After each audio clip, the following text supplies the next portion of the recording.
दादी माँ, दादी माँ, क्या हुआ दादी माँ? दादी माँ क्या हुआ? पानी लाऊं? अरे अरे क्या कर रहे? उठो उठो, लाओ। मरने का इरादा है क्या? जाने क्या बीमारी है, बड़े होकर इतना भी नहीं सोचते कि बच्चे पास में खड़े हैं, मुंह खोल के खांसे जा रही हैं और बीमारी के कीटाणु गिराई जा रही हैं। अरे भाई मुझे तो अब इनसे डर लगने लगा है, कहीं इनकी ये बीमारी से बच्चों को कोई बीमारी न लग जाए। भाई इस हिसाब से तो विलायत का रिवाज सबसे अच्छा। बूढ़ों के लिए वहाँ अलग अलग जगह बना दी जाती है, उनके लिए वहाँ खाने पीने दवा दारू का पूरा इंतजाम रहता है।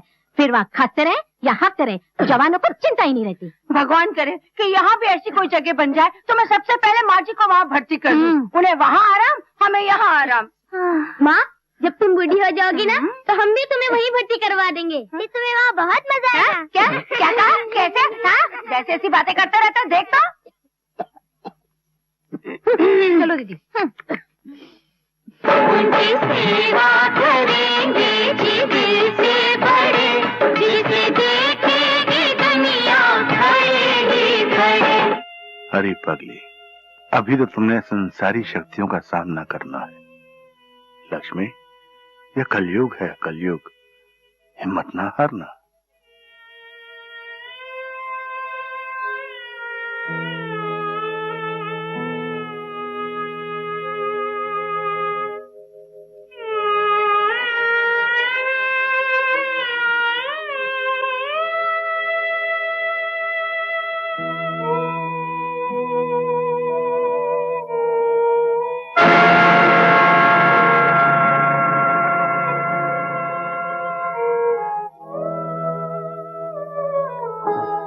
दादी माँ। हाँ बेटे। हम आपके लिए दूध लाए हैं दादी माँ। दूध? हाँ दादी माँ, आपकी रोटी कुत्ता ले गया ना? हमने अपनी आँखों से देखा है दादी माँ। माँ कहती है भूखे पेट सोने से सेहत खराब हो जाती है। मेरे बच्चों, तुम्हें अपनी दादी माँ का कितना ख्याल है। अपनी औलाद नहीं पूछती। तुम्हारे मासूम दिलों में कितना दर्द है मेरे लिए। ना दादी माँ ना, रोते नहीं। हम कितने दिनों से देख रहे हैं कि तुम अक्सर भूखी रह जाती हो। अब हम रहने नहीं देंगे। लो ये दूध पी लो। पी लो ना दादी माँ, तुम्हें हमारी कसम। नहीं नहीं बेटे, पी लेती हूँ, पी लेती हूँ। भाई वाह, क्या नेक काम सिखाया जा रहा है बच्चों को। बड़े शर्म की बात है माँ जी, अकेले में बच्चों से चोरी चोरी दूध मंगवा के पीती हैं आप। दादी होके बच्चों को चोरी सिखाती हैं। छी छी छी। अरे ये तो बेचारे बच्चे हैं, कम से कम आपको तो सोचना चाहिए कि इनका दूध आप पी जाएंगी तो बेचारे बच्चे तो भूखे रह जाएंगे। नहीं माँ, दादी माँ ने दूध नहीं मंगवाया था, हम खुद लाए हैं। दादी चोरी करना सिखाती है और पोती पोते सफाई पेश कर रहे हैं। चल चल सोने, तू क्या मुंह देख रहा है, चल ना।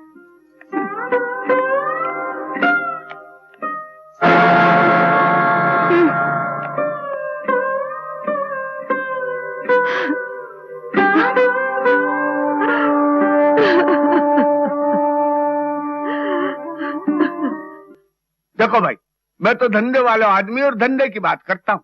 इस हवेली पे तुम थोड़ा थोड़ा करके 5 लाख रुपया ले चुके हो और ऊपर से 1 लाख रुपया और मांग रहे हो।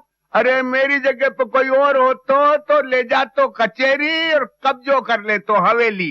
बोलो बराबर है कि नहीं? बोलो। हाँ लाला जी, बात तो बिल्कुल बराबर है। हाँ ठीक है, तो मैं 1 लाख रुपया देने को राजी हूँ, मगर ये हवेली साल भर के लिए मेरे पास गिरवे रहेगी और अगर इस दरमियान आपने पैसे नहीं दिए तो हवेली मेरी।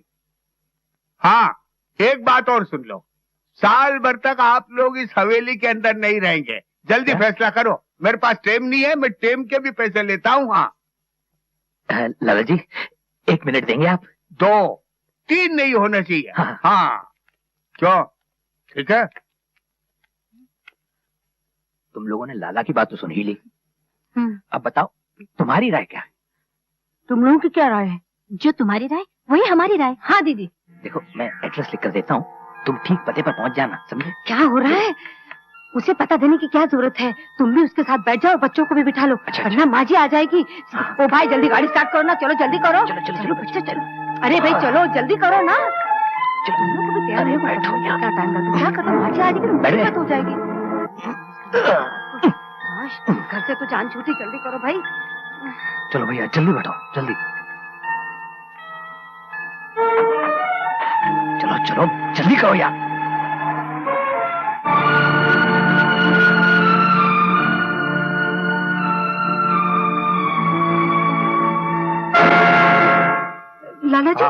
आपने इस हवेली में ताला क्यों लगाया? मेरे बेटे कहाँ हैं? आपको पता नहीं बहन जी, आपके तीनों बेटे हवेली को गिरवे रख के मेरे पास से 6 लाख रुपए नकद ले गए। अब हवेली पे मेरा कब्जा है। नहीं, ऐसा नहीं हो सकता। ये हो गया बहन जी, अब तो बेईमानी की चिड़िया खेत चुग के उड़ गई। अरे बड़े भैया, भैया देखो अपने गोपाल की फोटो छपी है अखबार में। क्या? हाँ। अबे क्या बकवास कर रहा है, दिखा दो। जरूर किसी सेठ के घर डाका डाला होगा। अरे नहीं भाभी, यहाँ पे तो कुछ और ही लिखा है।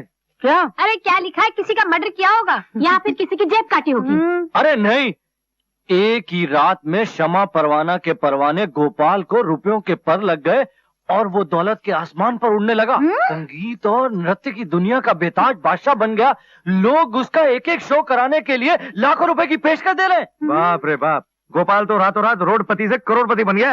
हाँ मनोहर, इसका मतलब गोपाल के पास नोटों का तालाब भरा होगा, नोट ही नोट तैर रहे होंगे। भैया क्यों ना उसके नोटों के तालाब में डुबकी मारे।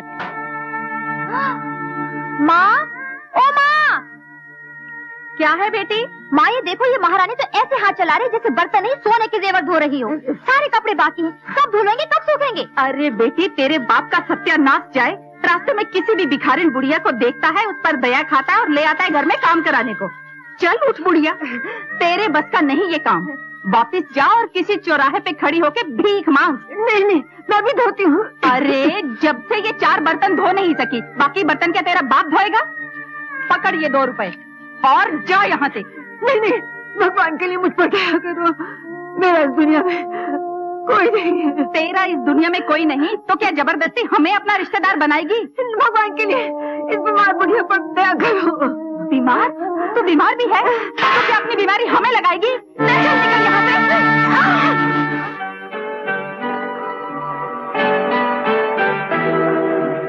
और कितनी देर लगेगी? बस थोड़ी देर में पहुंचाना चाहिए। क्यों, माँ को मिलने की बड़ी बेचैनी हो रही है? हाँ। मैं भी तड़प रहा हूँ माला। माला, माँ में देखकर कितनी खुश होंगी। हाँ।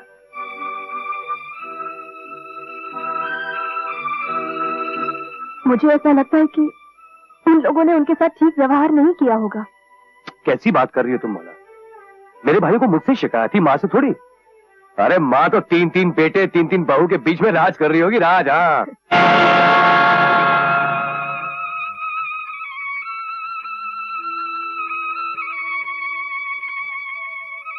लो बहन, ले लो।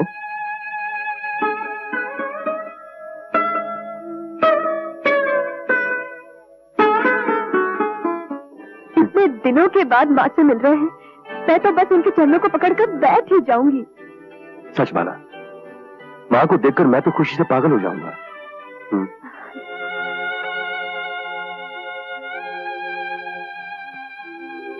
चोर चोर।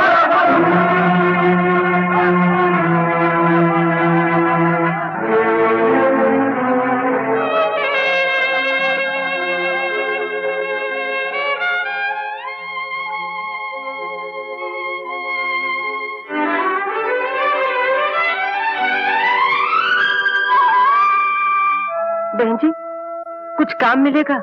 काम तो है, कपड़े धोने का, झाड़ू देने का, लेकिन तुम्हारा कोई जामीन देने वाला है? वो तो नहीं है। तो फिर काम भी नहीं है।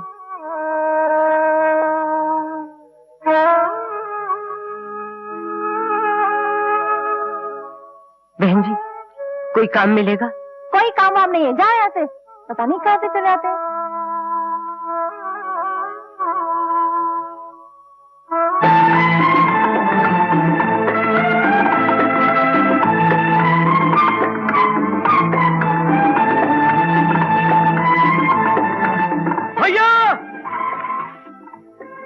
अरे क्या हुआ? अरे गोपाल चाचा आ गए। चल चाचा चचिया कैसे हो बिटिया? अरे गोपाल, बाय लागी जी जी। अरे भाई गोपाल, तेरे तो बड़े ठाठ हो गए। बड़ी खुशी हुई हमें। अरे भाई ये तो बड़ा सेठ हो गया है। क्या बात करें बड़े भैया, सबसे बड़ा सेठ तो ऊपर वाला है, ये सब उसी की कृपा है। अरे यहीं खड़े रह के बातें करोगे या इन्हें अंदर भी ले चलोगे? अरे हाँ, चल भाई अंदर चल। मेरे पास गोपाल सी लग रही है। पहले हम घर गए थे, पता चला कि आजकल आप लोग यहाँ रह रहे हैं। बहुत खूबसूरत लग रही थी। भैया एक बात समझ में नहीं आई, आप लोग बाप दादा की पुश्तैनी हवेली छोड़कर यहाँ कैसे चले आए? वो क्या है भैया, अभी आए हो, जरा सांस तो ले लो, मैं सब बताता हूँ। माँ जी कहीं नजर नहीं आ रही।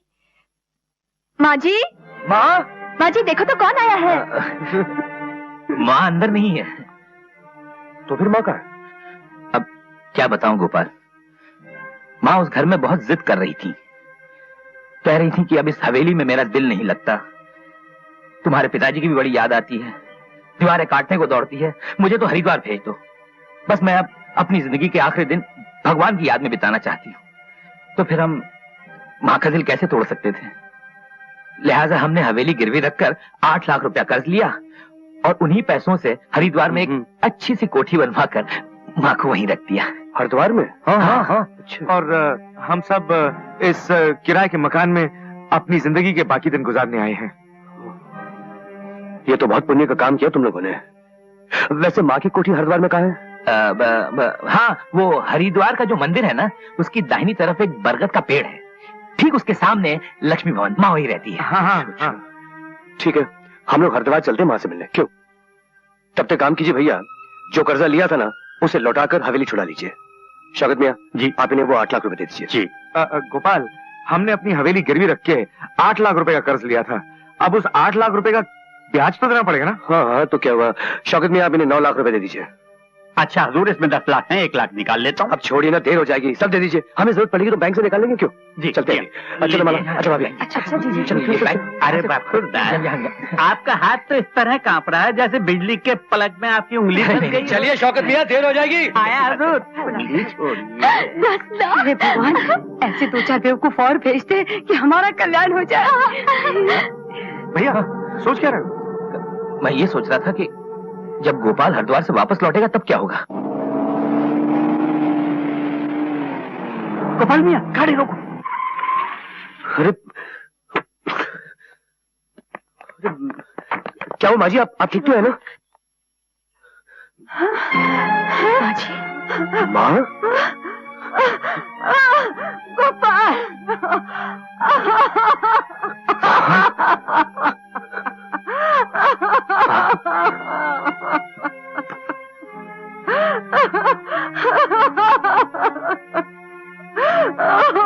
बेटा, माँ जी, गोपाल, तुम्हें ऐसे ना मैं देख पाऊंगी, इसकी मुझे उम्मीद ही नहीं रही थी। लेकिन माँ, तुम्हारी ये हालत, मुरली भैया सबों ने कहा कि उन्होंने हवेली गिरवी रखकर तुम्हारे लिए हरिद्वार में कोठी बनवाई है। जब बेटे बीमार माँ को दवा छोड़ 2 बूंद पानी नहीं पूछते, वो कोठी बनवा कर देंगे। जो गाली के बगैर 1 रोटी नहीं देते, वो कोठी बना कर देंगे क्या?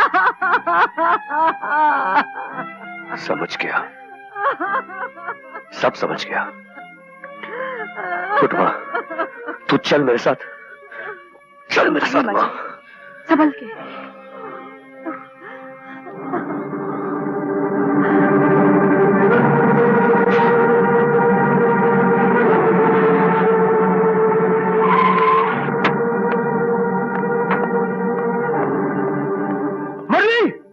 मनोहर किधर?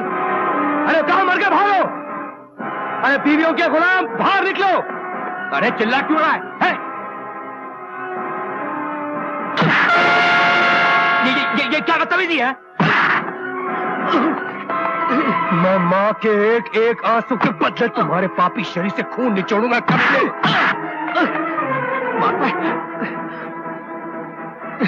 अरे बरखुरदार, बात का जवाब जुमले से दो, गमले से क्यों देते हो? ये बहुत कीमती है, टूट जाएगा। लगी? नहीं नो मनोज। अरे क्या हुआ? अरे क्या है? अरे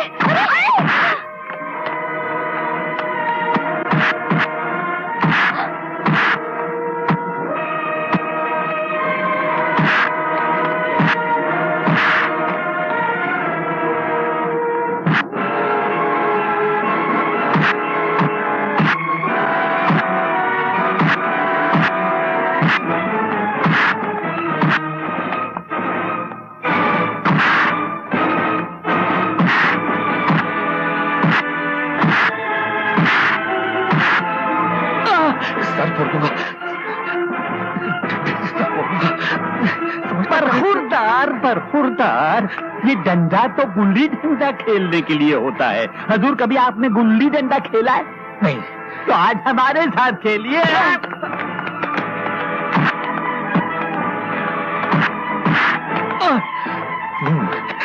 हावड़ा नहीं, तो कलकत्ता गए हो? नहीं। हावड़ा देखा है? नहीं। तो चलो मैं दिखाता हूँ।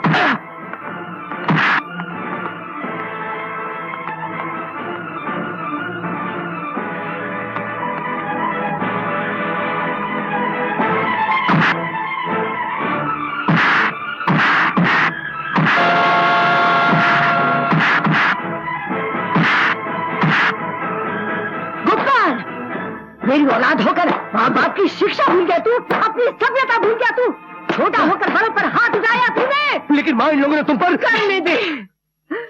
जितने जुल्म, जितने दुख इन्होंने हमें दिए हैं, देने दे। बड़े अगर इंसानियत की ऊंचाई से गिरकर छोटे बन जाएं, फिर भी छोटों को हक नहीं है कि वो बड़ों पर हाथ उठाएं। माफी मांग इनसे। माँ? मैं कहती हूँ माफी मांग इनसे।